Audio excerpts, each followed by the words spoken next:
Everyone, আমার mini ব্লগে আপনাদের স্বাগত। তো সানডে, রবিবারের সকাল। তো সকালবেলায় উঠে আমি আগে রান্নার জোগাড় করা শুরু করে দিয়েছি। তো রবিবার মানেই তো বুঝতেই পারছেন, চিকেন তো হবেই, তার সাথে আর একটা কিছু করতে হবে। শরীরটা ঠিক নেই, তাই একটু স্যুপ খেয়ে নিয়েছিলাম গরম গরম। আর এইদিকে হচ্ছে শুক্তো বানিয়েছি, যে শুক্তোটা আমার মোটামুটি রেডি হয়ে গেছে। ওই আজকে কি আইটেম হয়েছে?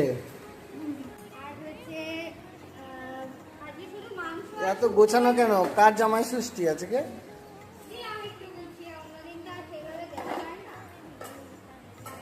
সামটাইম ভালোবাসাটা অতিরিক্ত হয়ে গেলে তখন ভয় লাগতে থাকে। আজ মনে লম্বা একটা খরচা আছে।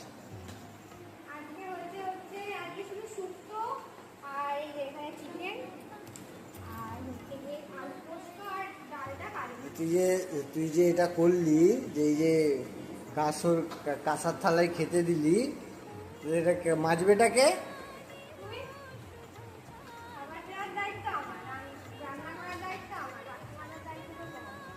সমস্ত কিছুটা গুছিয়ে আমরা লাঞ্চটা সেরে নিলাম। তো এটাই রবিবারের লাঞ্চে ছিল, আর অল্প একটু টক দই ছিল লাস্টে। তো আমি ভিডিওটা এখানেই শেষ করলাম। ভালো লাগলে অবশ্যই লাইক কমেন্ট শেয়ার করবেন। সবাই ভালো থাকবেন, টাটা।